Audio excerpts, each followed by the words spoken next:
આ બાજુ નર્મદાનો કાંઠો છે, જો પૂરેપૂરો સીન બતાવું છું.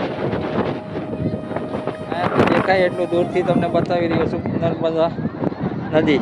અને આ રીતના નદીમાં પાણી છે અત્યારે. ચાણોદ આપણી સામે દેખાઈ રહ્યું છે, ચાણોદનો ઘાટ છે, જે માણસ વિધિ કરાવવા આવે છે. અંતિમ વિધિ કરવાની હોય, કંઈ ફૂલ ચડાવવાના હોય એ આ ઘાટ ઉપર આવે છે. મિત્રો છે સામે ઘાટ દેખાય છે, એ ઘાટ આવે છે ચાણોદ કહેવામાં આવે છે. અને આ બાજુ હોડીમાં બેસાડે છે, તમને દેખાતી હશે હોડીઓ.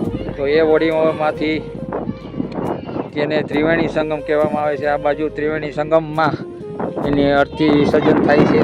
જે પણ અર્થી વિસર્જન કરવા હોય એની જ્યાં હોડી પડેલી છે ત્યાં એ લોકો બધા ત્રિવેણી સંગમમાં આવે છે અને અર્થી વિસર્જન કરે છે. અને અહીંયાથી થોડું બધું દૂર દેખાય છે ને એ કુબેર ભંડારી છે. તમને દેખાતું હોય તો થોડું દૂર બધું એ કુબેર ભંડારી કહેવામાં આવે છે. અને પોઈચા અહીંથી નહીં દેખાય, નકર હું તમને બતાવીશ.